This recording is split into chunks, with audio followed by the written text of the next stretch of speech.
He's back, Daniel. He came back, and he's not just haunting Orietta. He's fully back. For a brief moment, but he's back. And we're not talking about Zombie Man.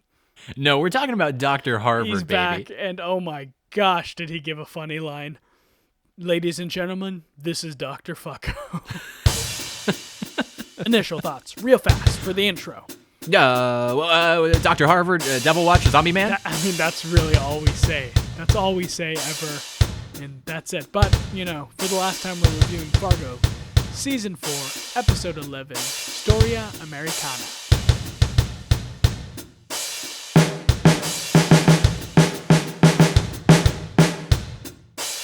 A little cleanup from last week. Not cleanup, but just like announcements, I guess. This is our last review of this season of Fargo because there's no more this season.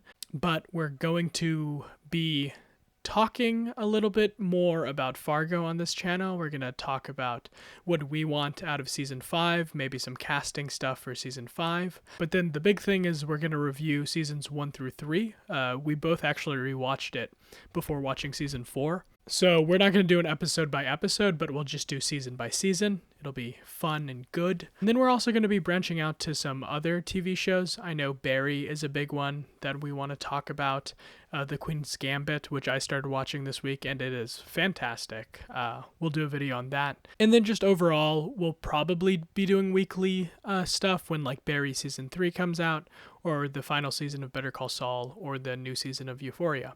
But we're kind of just going show by show. So overall, just stick around, and we'll have a good time here. And huge thanks again for all the comments and the love you've shown us the last 10 weeks. It's been a lot of fun, and I'm really happy we did this, Dan. Yeah, it's been a real blast. We talked about this last week, but the support's been really, really nice. All the comments, we've read all of the comments. We've taken everything that you guys have said very seriously in how we're forming our opinions about the show, and also just about what we're going to do going forward.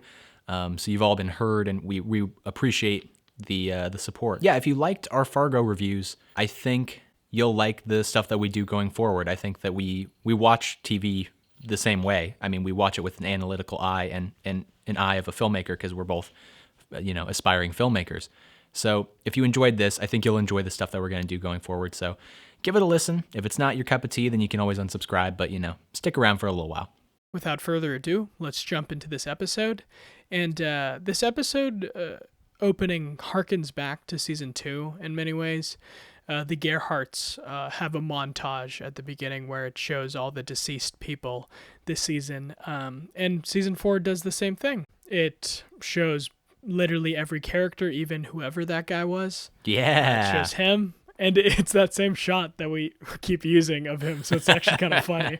They were like, I guess this is his best single shot. And then it holds on Otis for a while, which I really liked. There's like a lot of little fun things in there. Like with Otis, it's like he's split in many like different directions. And then it goes to other characters. Rabbi Milligan gets his own. Dr. Senator gets his own. And Gaetano gets a weird shot that really summarizes Gaetano well. Really harkens back to Season 2. Yeah, and it just speaks to the thing that we've been talking about all season. I mean, our prediction was that this was going to be the bloodiest season of Fargo, and I don't know if that's true or not. We could go back and look at the body count for each season, but it's definitely been a lot of impactful deaths, a lot of really important characters that we've grown to like over the course of many episodes.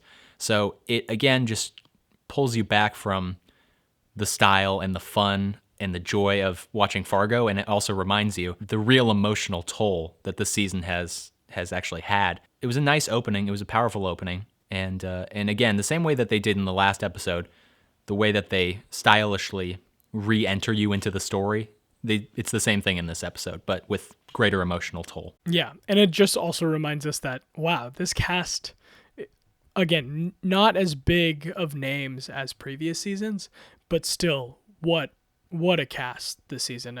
Wonderful performances all around. And then this is super crazy montage time. After a montage, we go into another montage. We see all the dead. We recap with all of the living. We see Ebel. We see Loy. We see Joster and Orietta. the Smutny household. Lemuel gives them back the keys, and I guess it's like, your debt has been paid. That's it. And it's like, okay, that's weird that it ended that way. But cool. Good for Ethelreda. They say she's brilliant. She's like, yeah, I am. And then Loy gives Ebel the ring. And then this is the biggest part this episode. Harvard is back, baby. He's back for not too long. But he comes back and he's all like, isn't that crazy how we had a crazy person working in this hospital? That's wild. And it's like, yes, Harvard is back. He's back. And then Josto immediately puts him in the back of the car and shoots him in the head. Very sad to see very sad to see Dr. Harvard go so fast. But also Josto calls him Dr. Fucko, which is really good. I mean, let's just talk about the emotional toll that Noah Hawley put us through here. He brings Dr. Harvard back. He gives him a full-on Dr. Harvard scene where he's even leaning back on the counter. And he's like, check this out. I have this crazy story. And everyone's like, you're the best, Dr. Harvard. And then immediately, Josto, drunk and high, comes out, whacks him, puts him in the car. And he's also in the back of the car with his father-in-law. So Josto's out for just absolute bloodshed. But before that, also, with Ethelreda winning the house back and Lemuel being like, okay, yeah, you're brilliant. It kind of moved fast. Like I expected. I mean, we don't get too much of the Smutny family in this episode, which was kind of a surprise. But in that moment, I was like, oh, okay, I guess the debt's paid. That's cool. But then, yeah, I mean, again, the Dr. Fucko line's great. In the trailer for this week's episode, it looked like Josto was going to get crazy, but I didn't expect him to get this crazy. And it was a blast. He looked awesome, too. Mayflower's in jail, like she was earlier, and she makes bail. And she's like, who got my bail? And then it immediately cuts to Josto. And I was so disappointed with this scene in some ways. Because, yes, Dr. Harvard got shot off screen. Sad. Same with the alderman / his father-in-law. Sad. But I really wanted this to be in front of the jail. What, like, Orietta's, like, coming out. And then, like, this is his, like, big... This is Joster's like big love, professing his love to her and being like killing Dr. Harvard, even though, he wanted Dr. Harvard dead at first, but then him and Orietta had a whole thing. But anyways, I just thought it was funny. And then he burns down the car. Great shot of Schwartzman. But also, yeah, it's a small misdirect. There's a couple of small misdirects and then a couple of big misdirects in this episode. But when Orietta is like, who's paid my bail? And then it cuts to Schwartzman doing his thing. Yeah, it felt like, oh, Schwartzman paid the bail. And that's where this storyline's going. And then, again, that's a misdirect paid off later. Yeah, and I will say this next part is the most misdirect. It's basically set up... There's a bunch of misdirects. It's set up like Loy is gonna whack Happy. But anyways, he's at the diner Dr. Senator was at, and it really seems like they're just gonna attack him, and then Loy's gonna be like staring out the window a la The Godfather. And then Joe Bulo comes into Josto's office and he's like, we got cannon. And it's like, oh, that's a misdirect because Loy's not the one with power. It's Josto. And then Leon comes in and is about to kill Loy. And then he gets strangled to death by Opal, which is pretty badass for Opal. And I really thought Leon was going to get a shot off Opal, but alas, no. And the whole time Loy's just looking out. Like he's prepared for this moment. And then Josto comes out and you think it's going to be like a big celebration, but then it leads kind of into his trial and Ebel knowing that, or thinking that he knows that Josto betrayed the Fada family. Also, Happy has a funny line where he goes, oh shit, when they're about to pull out a gun. And yeah. I just thought that was a great last line for that character. But yeah, we texted about this. Rip every side character that was interesting in this opening scene. Yeah, they're all dead. It's really sad. One thing just to note, before that all starts, there's a small moment of Ebel and Loy in the park. And Loy's like, you want this to end? And then he presents him the ring. And so that's how you know that there's, when the setup gets misdirected and Leon is then strangled to death, that's how you know, like, okay, they've organized this all. But with all of this, I mean, it's sad because with Happy in that scene, he's like telling this epic story about something that's happened in his past, and it kind of just made me think to something we were talking about last week, which is I wish that there was like a 3-episode arc for Happy's character coming in at the end of the season, because you can tell that there's more story to the character of Happy, and there could have been a lot more fun stuff with Happy. And like you said, shout out to Edwin Lee Gibson, much love, but his last line is pretty funny. Yeah, oh shit. And then he gets blasted away. So that's a pretty great way to go if you're going to go in a TV show. Yeah, and I'd actually like to discuss this with you real fast, because especially the death of Leon, he's a character that's been around since like episode 2 or 1 even. And this is the trajectory that we saw his character, like him stepping up and he's going to kill Loy and take the throne, so to speak. But it just didn't have as much of an impact because it wasn't like a fully fleshed out arc. Like if we got rid of like Otis or Deafy, I think Leon would have been such a standout character this season. And the betrayal to Loy at the end would be so sad and tragic, you know. He was supposed to protect this guy. But as it is right now, it's like, all right, Leon was at the bottom. Then he moved up a little, and then Loy beat him up. And then you don't see him for 3 episodes, and then he betrays him. And then it's like there were just 3 episodes missing with Leon. That would have been really good. Yeah, totally agree. The 3-episode mini arc with Leon and Happy would have been really something special. Yeah, I agree. I think Leon's death was a little bit disappointing. It was a little undercooked, a little half-baked in terms of like the narrative of it all, but stylish as hell. So, yeah, I mean, this sequence was fantastic. It looked great. It was written in such a way that, you know, you kept turning your head to be like, whoa, shit, that's happening now? That's cool. A lot of montages, and it sets the stage for the end. All right, so then we get back to Josto, and this section is basically Joster's trial. Ebel is putting Josto on trial, and it's basically like... It's kind of like a reflection of the first episode with all of the gangs meeting together. Orietta and Joe Bulo and Ebel all have like their own gang, and then Josto is alone on his side. And it is such a huge misunderstanding that just puts Josto to death. It's really sad, actually. Like, we didn't even think about this, but no one else was there when Gaetano killed himself by accident. So Ebel's like, well, you killed your father, definitely, we know that. And Gaetano just died, so it seems like you also killed Gaetano. And you're just betraying your family, you know, and this is why family businesses don't work, because families go crazy. I think it's really interesting that Ebel's smoking, because whenever Josto felt like content or like he was gaining more power, he would smoke. And now Ebel's smoking, and I'd love to talk to you about Ebel this episode for a second, because I feel like he doesn't fit the Ebel we've seen throughout the season. He kind of turns into evil mastermind Ebel, like he's just been cooking the entire time, like just waiting in the background and hiding in plain sight. Yeah, it felt a little bit of a stretch.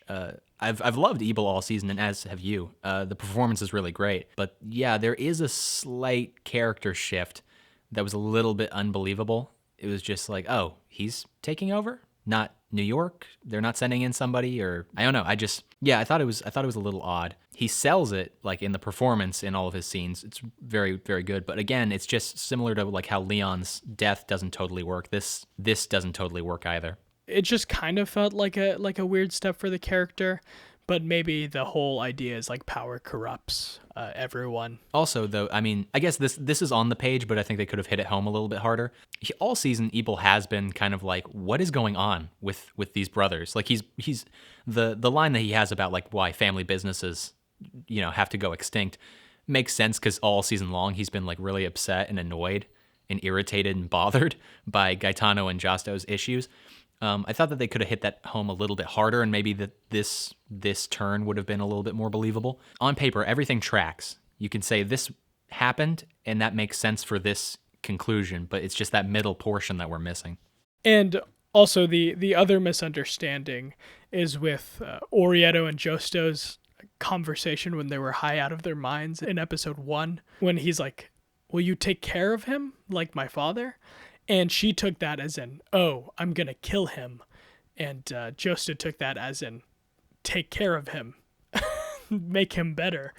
But it feels like Noah Hawley liked the idea of the phrase, will you take care of him, in those two contexts, meaning like take care of him or like kill him.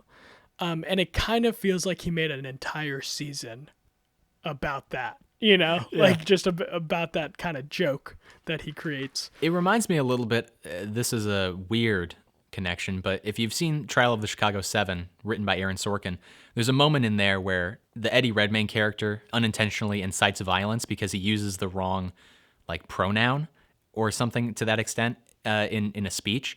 And then there's like a whole scene about, oh my God, like that's why this happened, is because you used the wrong, and it kind of just feels like a stretch. It's like, this is not what real human beings like, but that just sort of, it reminded me of this scene a little bit, because I never really thought at any point that there was a misunderstanding there, especially because in the scene that we're talking about, it ends with a long shot of Joster just smoking. And he doesn't give it away in the performance. Like you kind of project onto him whatever you're thinking. To me, it always seemed like Joster was saying, kill him. Like it just always felt that way. I guess that's another thing that doesn't like track 100%, but I definitely think it was like a super Fargo moment. I felt so bad for Joster because I'm like, yeah, like there's nothing he can do here. It just sucks. And like Orietta's going on. This is a great one of the last Orietta scenes, but she's just going on about how she's like this great person and like she needs to tell the truth all the time. I just love Jessie Buckley this season. She is definitely the standout of this year of Fargo. Yeah, she's going 100 miles an hour, and I'm loving every minute of it. I also, for as much as I don't want to say criticized, but sort of been slightly underwhelmed with the performance of Jason Schwartzman in this season, I thought he was actually really funny in this courtroom scene. I thought there were a couple of lines. The standout line for me was when he's like, can somebody just get me a fucking chair, maybe? So there was a couple of, and then also, for whatever reason, multiple episodes this season, he's been like, I got to go take a piss.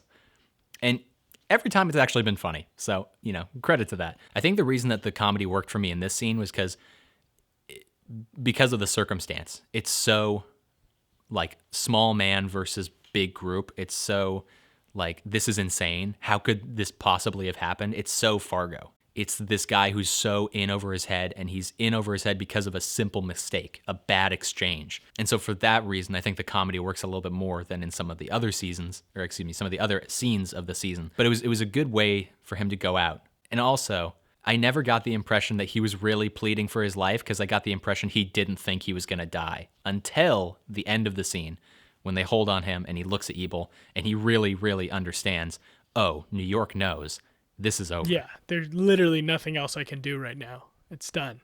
And it's sad. He also this comedic line works for me too. He's getting dragged away, and he like says something like, "You're so Italian, like you're the most Italian of one of us," and he like throws a pool ball at him. He does the most with the props that he has. He really does. Honestly, I think I've loosened up on Jason Schwartzman this season. I think he really sells it in these last couple episodes, especially that last scene with him and Gaetano. It's really sweet. And speaking of last scenes, Joster and Orietta are getting literally driven out to die. They fight like children in the back, which is kind of funny. And then they walk into this grand field, and then it's the classic mafia trope. There's already a grave dug for them. Well, I guess the mafia trope would be they have to dig their own graves, but at least the graves were dug for them already, so that's nice. And then Joster has a great little scene where he says, hasn't there been enough killing? And then Joe Bulo's like, what? Like, are you really gonna try to do this right now? And he's like, yeah, like a lot of people have died here, and like, didn't we like kill enough on like all the sides and stuff? And then Orietta's kind of like coming to terms with her mortality. She's putting on her makeup and stuff. And then there's a great little moment where Joe Bulu's like, no. And then he pulls out his gun. And then he goes, any last requests? And then Orietta's like, could you kill him first so I can watch? And I just thought that was, again, I don't think that tracks 100% with Orietta's character, but I think it is a really funny line. And her reaction is gold. And then Josto just gets shot in the head like that. And it's like, tragic, and falls into the hole. And then Orietta watches. She loves it, absolutely loves it. And then she looks back, and then there's a little zombie man in the reflection of the car. It's kind of sweet. And definitely like a merchant of death, as we said. And then there's a wide shot, and Orietta dies too. And then there's a nice bird's eye view of both of them in the hole together in a weird Romeo and Juliet type way. Again, a sad end to two fascinating characters. I mean, Orietta was probably my favorite character this season, and she was just a blast to watch. And Jessie Buckley, my God, she's already a star in my eyes. Like, she's gonna be incredible. Wow. Yeah, I'm curious what she does going forward. But before we get there, with this scene, I want to talk about three things specifically. One is the typical thing that we've talked about, the tonal inconsistencies. The second thing is Zombie Man, and then the third thing is the fact that she gets two endings. So first, the tonal stuff. When they're in the car, it harkens back to their weird odd couple scene that we loved so much in a couple episodes ago. It's so silly, and it's so arch, and it's so like 1950s, and it's so stage play. It's so bizarre, and it's fun. It's a lot of fun. But again, in the context of this really heavy episode, it was sort of like, what are we doing here?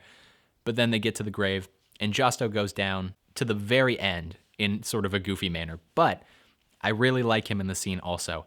And the reason I like him is because this is why, this is who his character is. He's a bad leader. I mentioned this before, but when he's playing to the camera, it doesn't totally work for me. But when he's playing within character to another character, it does. And in this case, he's playing within character to another character because he is a bad leader, and he's trying to get out of a situation that he has now got himself into by giving this rah-rah speech, which he is incapable of doing. And so that, in the context of the scene, is really funny. So that's where the comedy really lands for me. And then the stuff before in the car, while it's funny on like its own, it kind of is strange when it's like connected. So that's the first part, if you have anything. The second thing, Zombie Man. It's weird that it's bittersweet almost that we see Zombie Man, right? Like for us as Fargo podcasters, this is the last time we'll see Zombie Man. It's just a little reflection, just a little memory for us. It was sweet. But also, I love that she sees Zombie Man before she dies, because she seems pretty content. She just saw Justo die, and she's, got her weird little Charlie Chaplin step, as somebody in the comments mentioned, and she seems kind of okay with it. She seems fine. She is pretty much a sociopath, so I don't think she's fearing until she sees Zombie Man. And she's not a good person. So let's just remember that. She's murdered a lot of people. So I'm happy that in her final moments, she has fear in her heart. She sees something in that reflection that is truly evil, and that's the last thing that she sees before she dies. She gets her comeuppance in that way. Yeah, in many ways, just as the last thing a lot of her victims saw was her, like, smiling in a weird way. It's like, finally, like, she gets to feel that. Exactly. Right, and then dies. Lastly, she gets two endings because she had two storylines, which is very strange. That's a narrative thing that is peculiar this season. She had two storylines. One was related to Ethelrita, and the other one was related to Justo. And so the first one ended in the last episode. We got the big Zombie Man versus Devil Watch reveal. That was awesome. And then she goes home, and she's arrested. And Ethelrita has the ring, so all of that was wrapped up. Then she gets a second ending, which is the Justo ending. And so I don't really have much to say about it other than just to say that it happened, that she got two endings, and I thought that was just kind of odd because I felt like the Ethelrita storyline was the stronger storyline, so you'd think that would kind of be where they want to land the character. But instead, they land it with Justo, and they end it there. So I just thought that was sort of a curious decision. Right, yeah, because she'd be dead. Of course. if this one happened first. No, I'm kidding, but no, I totally agree with what you're saying, and I think that's a lot of my gripes with this season. It's like, it's not as clean as the rest of the season, and I think Orietta is a perfect encapsulation of that. It's like, pick a lane. don't do both. I either make like a different character or make it a different ending, or somehow weave it in. But I also think it's bold, and I'm okay with Noah Hawley doing it. I don't think everything needs to fit perfectly in a puzzle, because life doesn't fit perfectly in a puzzle. We have different storylines in our life, not just one through line. Wow. Very nice. Very cool. Just a big shout out to those two actors, Jason Schwartzman and Jesse Buckley. I love Schwartzman to death. I think he had some real highlights in the season. He maintained a consistency with the character that's admirable throughout the whole season, whether or not it worked for me the entire time. There was a consistent character there, and he clearly knew where that character was heading. And then with Jesse Buckley, again, we've talked about her so much this season. The Lauren Malvo of this season. Standout performance, batting 1,000, throwing 100 miles an hour, just doing the most with every scene that she's in. So happy that she's not related to Lauren Malvo. Yeah, for sure. Yeah. Maybe with her Devil Watch powers, when they're in that grave together, they create a baby. Next scene, it's Lloyd coming home to find Satchel. Satchel's back. It's a sweet scene, and it's a scene of relief, really. Like, Lloyd thinks like someone's about to kill him, and like we've seen all these characters dropping, so we're like, maybe Lloyd's next. Maybe this whole episode is just every character just biting it. But no, it's a nice scene, and yeah, it's just good to see the cannons back together. Like, they're really happy. Yeah, first the little dolls are set up on the table, and my prediction all season has been that Satchel was going to kill Loy, and that was going to be the birthing process for Mike Milligan. So because we're Fargo podcasters, and because I had that in my head, it kind of tainted the scene a little bit. I was kind of waiting for him to hug Loy and then reach for the gun and shoot him. But once Loy calls out for Buell, I knew it was a scene of joy, like you said. That was a fun little misdirect. I thought Chris Rock had a believable moment of joy. Satchel also was very good in this episode. He didn't have a ton to do, but the actor who played Satchel, that is. But it was a joyous moment when Buell drops her bags and Satchel comes down the stairs and there's that big embrace.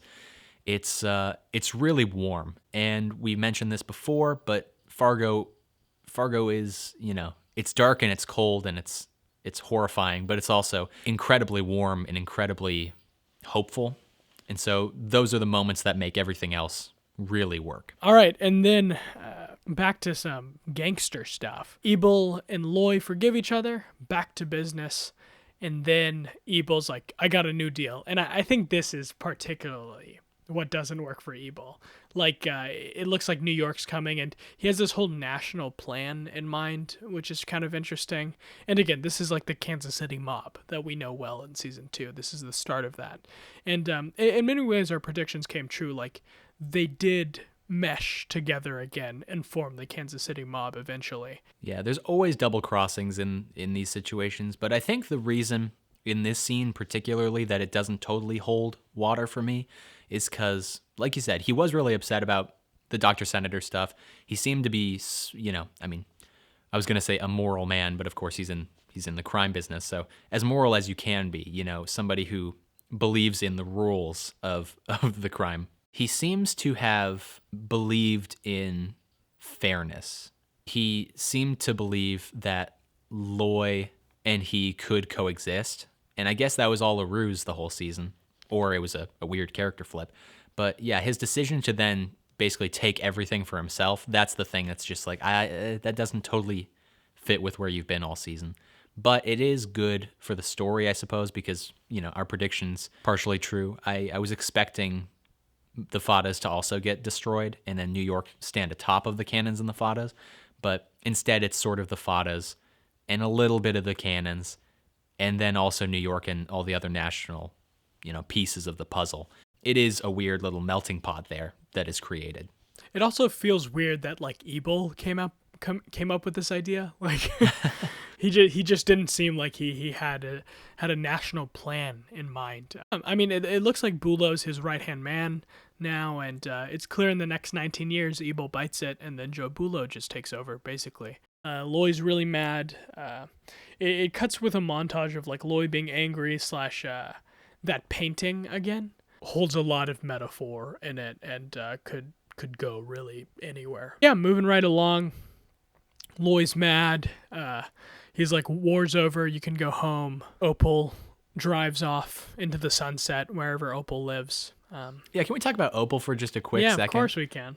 They didn't give Opal enough respect this episode. Yeah, dude. He a lot of like his lines were either off camera or in weird like wide shots. He got one real tight close up that kind of looked like he wasn't filming on the same day as Chris Rock in the previous scene. Yeah. But then yeah, in that last scene, he's just he doesn't even get a shot. So I was kind of disappointed about that, but you know. He also saved Loy's life this episode. Come on. Yeah, and again, right after he saved his life, we didn't get like a real nice moment, a real reflective moment for the character. So that was sad because I really liked Opal. I mean, in many ways, maybe Loy didn't know any of it was happening. Maybe he was just staring out the window and all this stuff, and Opal was like, "Oh my God, wait, Leon's about to kill him." Yeah, Opal's just actually really good at his job. They didn't know this was going to happen. He was just on guard. Super lucky. And then there's a lot of frames and frames in this scene, and I'm thinking the whole time, I'm like, this is it. Loy's going to die somehow. Because he's looking into the window, and he's seeing all his family. Lemuel's playing his trumpet, which is nice. All the kids are back. Buell's having a good time. It's a perfect envisionment of what Loy wanted this whole season. Just his family all back together, living happily. What happened to Zero? I don't know. We briefly saw Zero in the park scene. He's in the back of the car. Oh, wait, was that Zero? Yeah. I'm crazy. I thought that was a little girl for some reason. I was like, who is this little girl? But I guess it's Zero. My mistake. Yeah. But no, I agree, because I think that's what my whole piece has been about why I thought Satchel should kill Loy, is because this is a barbaric and insane thing. And I feel like Satchel should be more mad at Loy. But instead, he forgives him, so good on you, Mike Milligan. But yeah, so as soon as he says it's over to Opal, you can go home. Like, you don't have to be on guard anymore. It's like, okie dokie. And also, right after Satchel has the big embracing moment with his family, that's when I remembered, oh yeah, there's another character out there. That's where this episode's going. Yeah, Loy's like, all right, well, I'm going to take my oranges and come inside, and then he just gets stabbed in the back. And immediately I'm like, yeah, that makes sense. It's Elmore. And she says, for Swanee. And yeah, she stabs him a bunch. And it's kind of crazy, and she's like really dressed nicely. It's like, God, Zelmar's such an interesting character, and I have so much conflicting thoughts on her, because while I don't love Loy, I do love that he finally got his happy ending. But again, this is Fargo, and it makes sense. And Satchel goes outside. Zelmar gives him a classic shh. I feel like she's done that a lot this season. Yeah, you're right. Yeah, and then she walks away and drops the knife, and then Satchel is left to look at his father slowly die. And I have conflicting thoughts on this last performance by Rock. I said it was subtly over the top.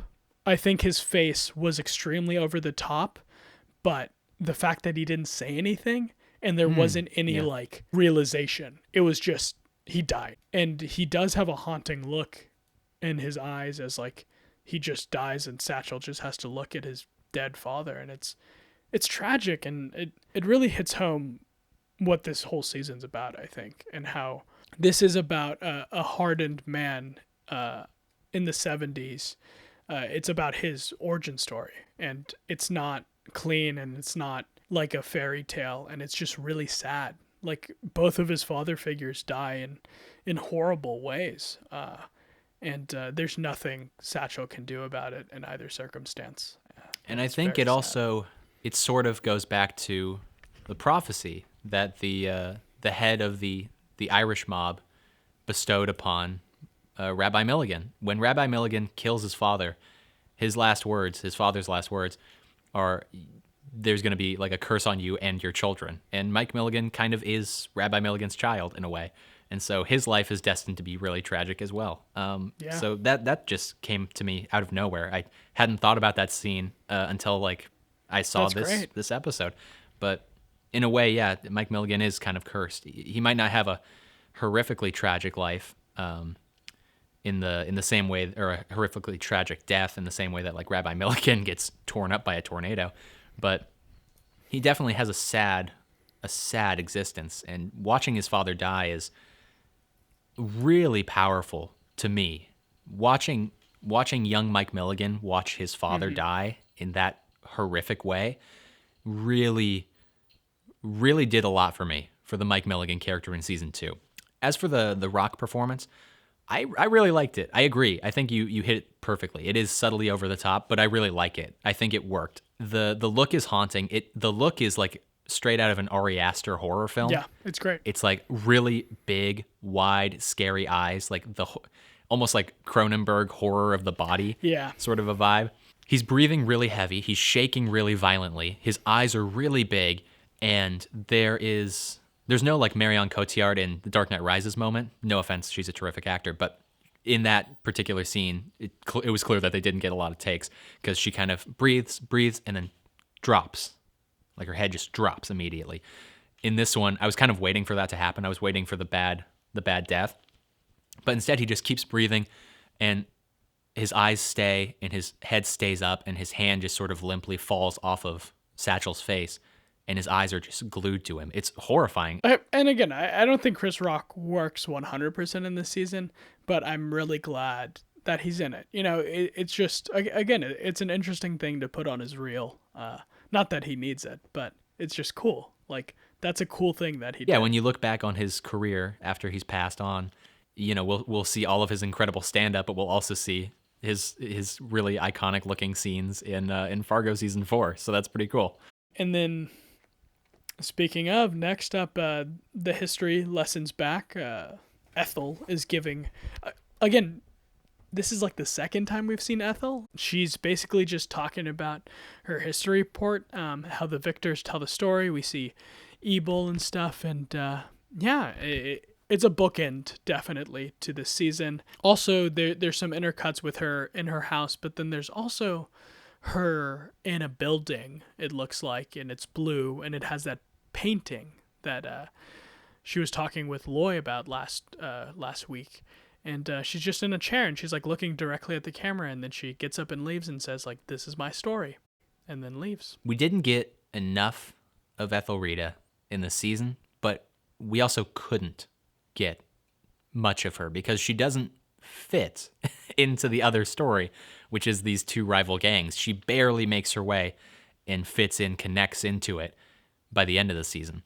So we really couldn't narratively find a lot of different ways to get her involved without forcing her to become a murderer or to join the gang or something like that. So, you know, it's slightly disappointing because I think it would have had a more impactful ending if it was more definitively her story instead of just her narration of what is kind of her story, but also the shared story of a lot of different characters. But that's also something that she talks about in that speech, in that history report, the idea of whether it's an individual history or if it's a shared history, and whether that means it's a segregated history, and all of that's really interesting. Then as for the painting, that is the painting that she calls Loy out for having a fake. When she's in the previous episode, she says like, "Hey, your painting is a fake," and Loy's like, "Yeah, I know. I had somebody make it for me because I thought it looked cool." And then that painting also shows up in this episode, as you mentioned earlier. But this appears to be the real thing because it appears to be a fancy room, a nice place, and she's well dressed. It was kind of it was a tad bit confusing. It wasn't confusing. What it was intriguing.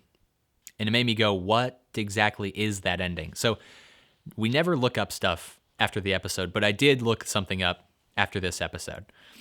Just because I know Noah Hawley always goes full Spoilerville after the finale's wrapped. He's always got, a ton of different IndieWire and Vulture article pieces that he does. So he kind of laid out exactly what that meant pretty definitively. So let me get your take on this. Yeah, go for it. He said her reward for surviving the story is that she goes off and has an unremarkably positive life. Her reward, like James Baldwin, is that she's going to move to Paris, she's going to become a writer, and she'll prosper outside of America. She knows in that moment that she can't prosper inside of America, and that she has the wherewithal to get out. So that's really interesting because and I think that I could have intuited that if I thought about it a little bit longer instead of looking it up like a hack. But because, the suitcases indicate she's leaving and the history report was about America. So it very directly is like, okay, she is leaving America. She's leaving this situation. Because as she started the history report off by saying, what is this country? It's not ours because ever since we got here, we were property to other people. The future is unremarkably positive, as Noah Hawley says. Like, she gets to just have a regular life. She'll go have a successful-ish, prosperous-ish life outside of America, probably. That's good. I'm happy that Ethelreda has a happy ending. Yeah, on that, I love that too, and I think unremarkably positive is a great way to put it because we don't need to see it. That is something just for Ethel and just for that character. And I think that's obviously what she deserves. She doesn't deserve to be haunted by a slave captain. She doesn't deserve to be killed by a crazy nurse. And she certainly doesn't. She can do way better than Lemuel. That's all I'll say. I think that's a perfect ending. The endings of every Fargo season really speak to that notion of an unremarkably positive life. Most seasons, it's just like two people hanging out in a bed, and they're like, all right, like, I guess we're going to bed now. And this was their adventure of their life. And there's not going to be something as bad as it. And they're just going to live happy lives because they deserve it and they're good people. And I think Ethel's ending really fits. Now, I wish there was something with Thurman. Yeah. Justice for Thurman, no question. Also for Debril, I think, there were some characters that hit the chopping room floor because there just wasn't enough time. This was a short episode, so they could have fit more stuff in. Well, they planned to, Daniel. Ooh, pray tell. Yeah. But let's end this recap for a second because it was over and I was like, oh, I'm pretty content with that. Like, they didn't, like, acknowledge the Mike Milligan stuff, but whatever. Like, it is Mike Milligan. That's my head And then they cut to Mike Milligan in a car, and he's driving with one of the Kitchen brothers. I think it's Gail Kitchen, which is a great name. And he's just looking out, and I was like, okay, cool. That's all I need. And then they showed they faded in Satchel walking down the road, and I was like, okay, well, I guess you gotta give it to the stupider people out there. But yeah, and there are no words, and it's just a really nice scene of Bokeem Woodbine just thinking as Mike Milligan again, and it's a character that I love so much, and it's a great little last treat that this season gave us. Now, what I read, again, we don't usually read things, but I think we had some questions, and without any spoilers for the next episode, like I think we're in every right to do that. What I looked up is if Bokeem Woodbine came back to shoot that. Or, because he was guest starred in it, but they could have just reused some footage, because it did look like a shot in season 2 when he was driving to the final battle, and then he just comes in, and it's a great last final beat for Mike Milligan. But anyways, apparently they were going to jump 20 years in the future at the end, and they were going to show Mike Milligan like fully, like for the last 30 minutes, just a bunch of different scenes with him as just one of like the executives not the executives, but just one of the pencil pushers at the Fargo Syndicate, or at the Kansas City Syndicate. And they actually shot it. What? Apparently. Yeah, there's it's all on the cutting room floor. But again, it says a lot about Mike Milligan, and it says a lot about like his relationship with Loy and stuff, and like it is something I really wanted to see, And it's sad that it is somewhere. But Noah Hawley was saying it felt like a start of a new season instead of the ending of this one, which I totally understand. But wow, there's more Bokeem Woodbine footage out there as Mike Milligan, which is so sad. But that's why this episode's so short. Because fun. The first half had to run, had to fucking sprint to the finish line. And then there was like subtle scenes at the end with Milligan and I assume his life and what he's doing in the 90s, which would have been fun because I assume they would just have Bokeem Woodbine without a wig. Yeah, he'd just be bald. And he'd probably play golf or something. He'd go to a Blockbuster video store. Yeah, and I think it would speak a lot to America in a lot of ways. Like, this cowboy is now just a guy who golfs occasionally. Now, I don't know if he was going to golf, but apparently there were multiple scenes, and I think they shot it, which is a bummer that it got cut. But Noah Hawley basically said, there doesn't need to be any words. This is the ending. Like, this is... The whole season has been a story about the origin story of Mike Milligan, as tragic as it is. And I just thought that last shot of him saying nothing was so much more powerful because now you know what he's thinking about. Didn't know what Mike was thinking most of season 2. But now if we look back, it's like, wow. And oh my God, dude, especially that scene with Joe Bulo. So much more staring impactful. at Joe Bulo's head. It's like, fuck. Like, that is so tragic. Again, Joe Bulo is someone he will know for 20 years as he grows up into this Kansas City syndicate. Would you be down for a Mike Milligan in the 90s Fargo? First, let me say, if the footage exists, I'm sure it'll end up on a Blu-ray release of the season or something. It'll end up somewhere. Because, I mean, that's expensive. If it doesn't, maybe a 6-episode season, like a short Fargo season of just Mike Milligan in the 90s, play it maybe like the flash forward scenes in Better Call Saul, where it's kind of uneventful and it's just this guy who had an eventful past and it has to reckon with it and it's just kind of sad. Yeah, I would like that. I would dig it. I mean, I love Bokeem. I think maybe one of the 5 best performances in the series, in the entire series. I just showed the first 2 episodes of season 2 to my mom the other day, and immediately when Bokeem shows up, she's like, oh, he's good. I know, he's really good.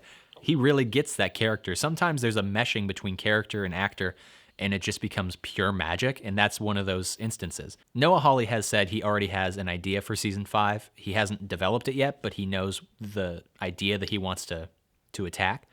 Maybe it's a Mike Milligan season, but probably not. I mean, if it is, Bokeem will have played Mike for the most time of any Fargo character. He hit the 11 episode mark, which is the magic number for main characters in Fargo. Yeah, I knew you were excited about that. What I was kind of hoping for in that last scene, and I do, after talking about this, I do love the fact that we don't get any words. I was kind of hoping he plays with his gun. He's just sitting there. He looks out, and then he tells Gale to stop, or, he just snaps his finger, indicates to stop the car, gets out, and then looks at the Pluto sign that he and Rabbi Milligan were nearby. Again, it wouldn't have had to have been words. It would have indicated the same thing as the crossfade. That's sort of where I thought I was going. But I love the fact that it does end without words, because like he said, now we know what he's thinking. It's weird, because the season isn't really the origin story of Mike Milligan. But it also is. Like, that's a part of it. It's right to have it as like an after credit scene. I thought that was a well staged, well organized choice to cut to credits and then to bring it back up. Let's talk about our overall thoughts on this season. I think this is my least favorite of the seasons, but that's saying a lot because I think the first 3 seasons are near perfect. I think this season has a lot of holes, a lot of things that could be like tightened up or like brought together, but I do really love it for how bold it is and just how many things it really tackles, like whether that be like race or like who you grow up with or like what you become eventually. It's a very fascinating season, and something I love just in television series in general is like it's not clear cut of like what the message is really. Like, it could be like power corrupts, or like don't trade your sons, or like Don't slip and kill yourself by accident. Don't throw your brother through a table and then pledge your allegiance to him. Don't be a slave captain. There's like so much here. And I think out of all the Fargo seasons, weirdly enough, I'm going to say it, I think this is the most true to life in a lot of ways. Like, it's not about a singular character. It's kind of like about a whole town, really. You know, there's not like one thing you can track and be like, that's the main character, or like that's the main storyline. Like in the other seasons, it's really clear. Lester's the main character. Peggy and Ed are the main characters. Ray and Emmett are the main characters. You know, it's very clear. But this season really, like, it's truly an ensemble piece. And it truly is a novel, really. And a sad one at that. Totally agree. It's messy, but it never it's messy, but it never smells. That's a good way of putting it. It never fails to be interesting, and it's because of the subject matter. It is, I think, this season. Well, let me start with season 1. Season 1 is a very tight story, and if you were to write a paper about season 1, I mean, it would be interesting. I'm sure you could write a really good paper about season 1. Season 2, I think there's a lot more in season 2 that you could write about. I think season 3, if you stretch really hard, you could write a really good paper. But again, it's, you know, a little bit more like season 1. And then season 4, you could write many papers on. There is a lot there. I mean, even in just looking up the Noah Hawley quotes, he was talking about how they wanted to end Loy's character this season. There were a lot of discussions because he is an African-American character. So what does it mean to have him end up in jail at the end of the season? How does that change the story's metaphor? How does that become interpreted? What does it mean for him to get killed by the Fadas? What does it mean for him to get killed by somebody that he betrayed? Also, in the context of the Fargo universe, what does that mean? Like the morality of characters and how their morality plays into whether they die or live. So there's like a ton to talk about. All of the race, all of the gender, all of the slipping and killing yourself with a gun, all of the pledging your allegiance to your brother after throwing him through a table, all of the zombie man, all of the devil watch. I mean, there's so much. It's a smorgasbord. It's an all-you-can-eat buffet where none of the food is terrific, but all of it is satisfying. Yeah, but I think that this season, one, it was the most television season because I think television, for better or for worse, is sort of the American novel now.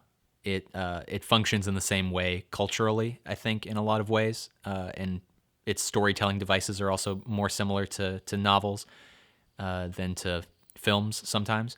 This season was very television-esque. It was very novelistic.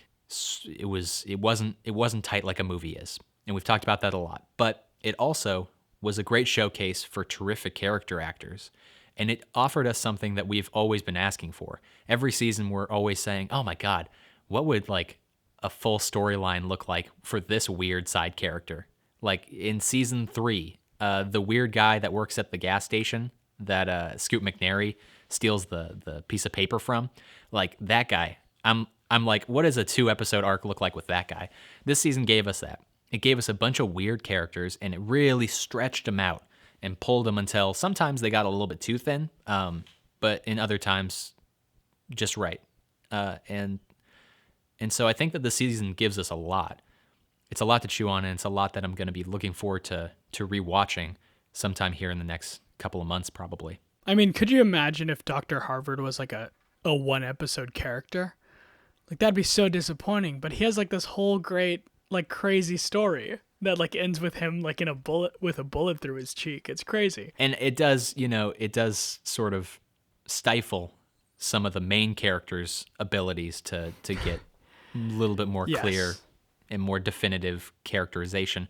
But or Leons. Exactly. The Leons of the season get shut out a little bit because you do add more scenes with Dr. Harvard. Again, what's nice is I don't think there's many characters this season that are throwaways. Almost everyone gets their shine. Just I think this harkens back to just Fargo in general. It is a great series. I think there needs to be more series out here where you can have like random Dr. Harvard side characters that are so small but have such memorable moments. And I think that just perfectly encapsulates the idea of Fargo. It's like a bunch of character actors just having a ball. And it's really about the performances. Like, it's not about the violence or the murder or like what's happening here. It's literally a showcase of, wow, I didn't know that person could do that, but now that I'm watching it, it's really impressive. Well, there was a million left turns. There was a million right turns. There were several straightaways that were a little disinteresting, but then again, a left turn and then a right turn. It was a wild season. It was a lot of fun. I think, here's the real thing. Season 1, if we started this podcast when season 1 was first airing, I think it would have been fine. It would have been nice. But this was a great season to get our feet wet in talking about television, because there's just so much. I mean, I keep saying that, but there really is just so much to this season. And it offered us so much in terms of like conversation fodder. Even after we were done recording this podcast, we talk for like an hour, and then we talk for the remainder of the week. Every now and then we'll just be like, oh, hey, do you remember this thing in this episode? Yeah, that was insane. So the conversation never ends, and it's because the season is basically unlimited in its intrigue and the things that it's talking about, and the performances and just everything about it offers or lends itself to conversation, which is the whole reason that we wanted to start this podcast. Yeah, I think that sums it up perfectly. And I'm so curious what our thoughts would be on earlier seasons, but I think this one especially it was just a great conversation season for sure. And I just wish we had more of that on TV, not like a simple, this is good, this is bad, but like just a genuine conversation about it. And I hope if you get anything from these podcasts, it's that we want to just keep the conversation going and take this into other shows. Just discuss about like film and cinema. And I think this season perfectly allows for that. Because it's worth discussing. That's really the thing. It is important subject matter. And that's why it's been so much fun to discuss. And, as always, hashtag Devil Watch, hashtag Zombie Man, and hashtag Dr. Harvard. I mean, it's over. These things will not carry on beyond Devil the series. Watch has come to a full end. It's in a so tragic, ditch, buried somewhere in a cornfield, and it's tragic, but that's just how it has to go. And in my headcanon, it's Joster, Orietta, and that little devil baby that's in a bunch of this. They're just in that hole all together for eternity. And Zombie Man is high out of his mind, just driving down the I-5. And Dr. Harvard's burned to death. That's he's gone. It was really tragic, but again, we'll be doing some more Fargo pretty soon. It is so sad. The next video to come out would probably be seasons 1, and then 2, and then 3, and then we'll talk a little bit about season 5 predictions and what we want to see. And yeah, it'll be interesting. I feel like this Mike Milligan stuff has kind of changed my opinion on what I want to see in season 5. I do want to see more Milligan. Hashtag more Milligan. Uh-oh. The cycle starts. It's the beginning of a new show, Noah Hawley. Hashtag more Milligan. Yeah, I think there's something there, Dan. Anything else to say, Dan?